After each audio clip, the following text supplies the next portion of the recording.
Yes. Delhi bureau chief Gopi మనకు live లో అందుబాటులో ఉన్నారు. Gopi, please continue.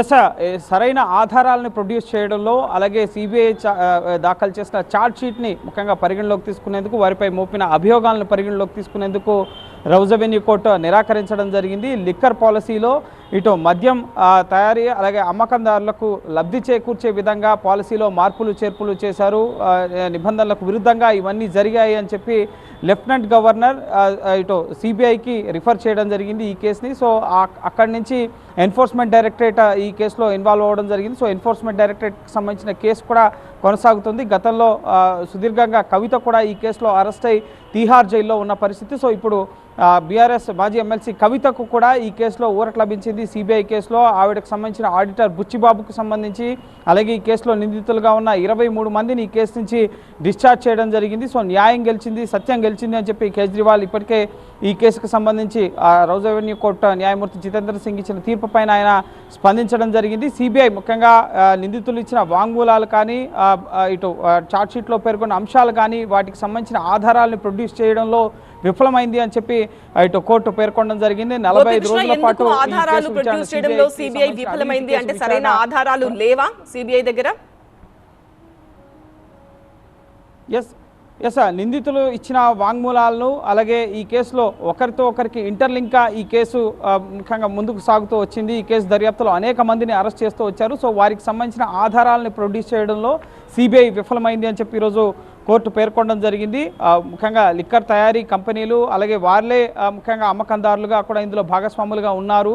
సో ఇందులో వేల కోట్ల రూపాయలు సుమారు 2333 కోట్ల వరకు కూడా ప్రభుత్వ ఆదాయానికి నష్టం జరిగింది అన్నది ఇటు ఆరోపణగా ఉంది, ఇటు ఎన్ఫోర్స్మెంట్ డైరెక్టరేట్ కానీ సిబిఐ కానీ. సో కావాలనే ఈ కేసులో ఇరికించారు. ఆధారాలని ఇటు సాక్ష్యాలని నిరూపించడంలో సిబిఐ విఫలమైంది. ఛార్జ్షీట్లో కూడా తప్పులు తడకగా ఉంది, దేనికి పొంతం లేని రీతిలో ఛార్జ్షీట్లో కూడా ఫైల్ చేశారు అని చెప్పి పేర్కొనడం జరిగింది. సుమారు 3-4 ఏళ్లుగా ముఖ్యంగా ఈ కేసుకు సంబంధించి ఇటు ట్రయల్ కోర్టులో విచారణలు కొనసాగుతూ వచ్చాయి. సో ఎట్టకేలకు 45 రోజుల పాటు సిబిఐ అవినీతి కేసులో విచారణ జరిపి ముఖ్యంగా ఛార్జ్షీట్ అలాగే సప్లిమెంటరీ ఛార్జ్షీట్ వీటన్నిటిని కూడా పరిశీలించిన తర్వాత ప్రత్యేక న్యాయమూర్తి జితేందర్ సింగ్ ఈరోజు ఉత్తర్వుల్ని వెలువరించడం జరిగింది.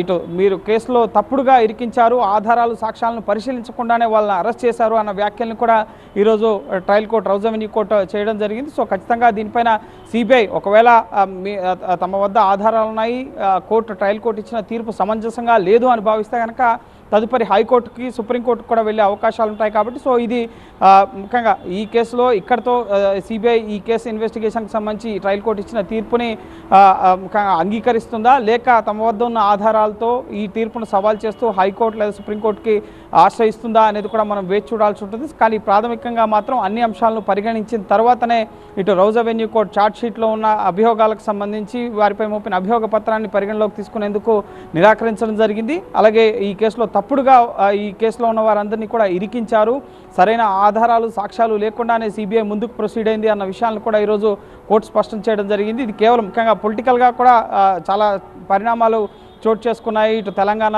ఎన్నికలకు సంబంధించి కానీ ఇటు ఢిల్లీ ఎన్నికలకు సంబంధించి కానీ ఈ కేసు చాలా కీలకం. ముఖ్యంగా ఆంధ్రప్రదేశ్లో కూడా ప్రస్తుత ఎంపీ మాగుంట శ్రీనివాసరెడ్డి కుమార్ కూడా ఈ కేసులో అరెస్ట్ అయ్యారు. సో తెలుగు రాష్ట్రాలకు లింక్డ్గా ఈ ఢిల్లీ లిక్కర్ పాలసీ కేసు అనేది ఉంది.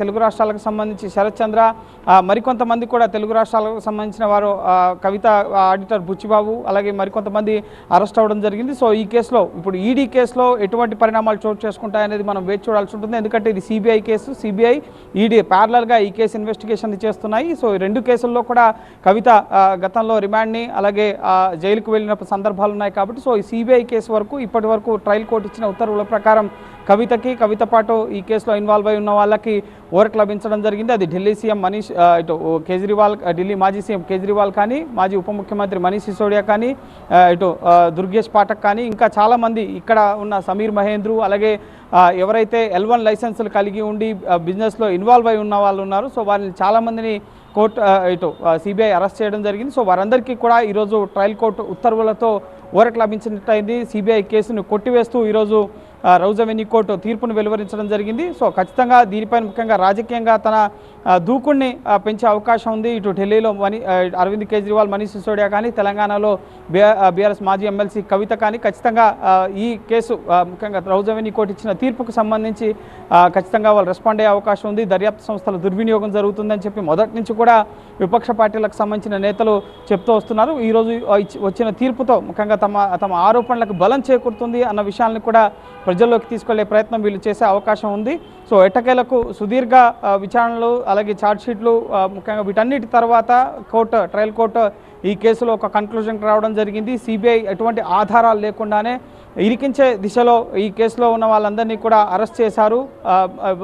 మీరు ఏవైతే సబ్మిట్ చేసిన ఆధారాలు, సాక్ష్యాలు, వాంగ్మూలాలు ఉన్నాయో వాటిని నిరూపించలేకపోయారు అన్న అభిప్రాయాన్ని కూడా ఈరోజు వ్యక్తం చేస్తూ సిబిఐ పైన ఆగ్రహం వ్యక్తం చేయడం జరిగింది. సో దానికి సంబంధించి కేజ్రీవాల్, మనీష్ సిసోడియా కూడా మేము ఎటువంటి బాధ్యతాయుతమైన పౌరులమో, కట్టర్ ఇమాన్దారులమో కోర్టు మమ్మల్ని గుర్తించింది, మేము ఎటువంటి తప్పు చేయలేదు, మా పార్టీ ఎటువంటి తప్పు చేయలేదని చెప్పి కాసేపటి క్రితమే కేజ్రీవాల్ కూడా స్పందించిన పరిస్థితి. సో బీఆర్ఎస్ మాజీ ఎమ్మెల్సీ ప్రస్తుతం బీఆర్ఎస్ నుంచి బయటకు వచ్చిన కవిత కూడా ఈ కేసుకు సంబంధించి మరి కాసేపట్లో స్పందించే అవకాశం ఉంది. Trial court Rouse Avenue court ఇచ్చిన ఉత్తర్వులపైన ఆవిడ కూడా స్పందించే అవకాశం ఉంది. అలాగే ఈ నిందితులందరూ కూడా ముఖ్యంగా ఎవరైతే తిహార్ జైల్లో ప్రస్తుతం ఏడాదిన్నరగా ముఖ్యంగా జైలు శిక్ష అనుభవిస్తున్నారు, ముఖ్యంగా అండర్ ట్రయల్ ఖైదీలుగా, సో వారంతా కూడా విడుదలయ్యే అవకాశం కూడా కనిపిస్తుంది. సో ఒక కీలక తీర్పు అయితే ఈరోజు ఢిల్లీ లిక్కర్ పాలసీ, ఇది ఢిల్లీలో రాజకీయ పరిణామాలు, ప్రభుత్వ మార్పు చెందేంత దిశగా ఈ కేసు అనేది ఇంపాక్ట్ చూపించడం జరిగింది. ఇటు బీఆర్ఎస్ మాజీ ఎమ్మెల్సీ కవితకు సంబంధించి కూడా బీఆర్ఎస్ పైన నెగిటివిటీ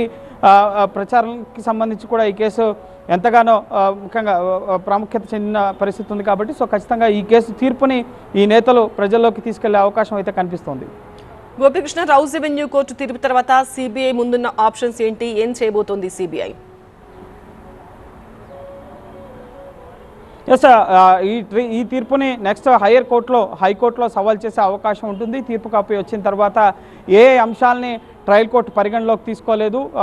ట్రయల్ కోర్టులోనే ఇది సింగిల్ జడ్జ్ బెంచ్ కాబట్టి, ప్రత్యేక న్యాయమూర్తి ధర్మాసనం కాబట్టి దీన్ని రెండు ద్విసభ్య ధర్మాసనం ముందు ట్రయల్ కోర్టులోనే సవాల్ చేస్తారా, లేక ఉన్నత స్థాయి కోర్టు అయినా నెక్స్ట్ హైకోర్టు ఉంటుంది. సో హైకోర్టులో కూడా సిబిఐ దీన్ని సవాల్ చేసే అవకాశం ఉంటుంది. ఏ అంశాలని ఇటు సిబిఐ ఛార్జ్షీట్లో పేర్కొన్న అంశాలని, ఆధారాల్ని కోర్టు పరిగణలోకి తీసుకోలేదు. ఎక్కడ ఏ అంశాల వద్ద ముఖ్యంగా కోర్టు నిందితులని పట్టించుకోకుండా వాళ్ళకి క్లీన్ చిట్ ఇవ్వడం జరిగింది, ఈ కేసు నుంచి డిశ్చార్జ్ చేయడం జరిగింది అన్న అంశాలని ప్రస్తావిస్తూ ఇటు సిబిఐ హైకోర్టులో పిటిషన్ దాఖలు చేసే అవకాశం ఉంటుంది. అయితే అది వెనువెంటనే సిబిఐ చేస్తుందా, ఎందుకంటే సుదీర్ఘకాలం పాటు ఈ కేసుకు సంబంధించిన ఇన్వెస్టిగేషన్ దర్యాప్తు అధికారులు కొనసాగించారు. అది ఢిల్లీ కానీ, తెలంగాణ కానీ, అలాగే ఆంధ్రప్రదేశ్ కానీ అనేక ప్రాంతాల్లో ముఖ్యంగా హర్యానా, పంజాబ్లో కూడా ఈ కేసులకు సంబంధించిన సోదాలు అలాగే ఇన్వెస్టిగేషన్స్ దర్యాప్తు అధికారులు నిర్వహించారు. కాబట్టి సో అంతా సునాయాసంగా ఈ ట్రయల్ కోర్టు తీర్పుని సిబిఐ అంగీకరించే అవకాశం ఉంది. సో ఖచ్చితంగా దీనిపైన వాళ్ళకి నెక్స్ట్ ఆప్షన్స్ ఉన్నాయి కాబట్టి ఉన్నత స్థాయి కోర్టులో సవాల్ చేసేందుకు సో ఆ దిశగా కూడా సిబిఐ ప్రయత్నాలు చేసే అవకాశం ఉంటుంది. రైట్ గోపికృష్ణ.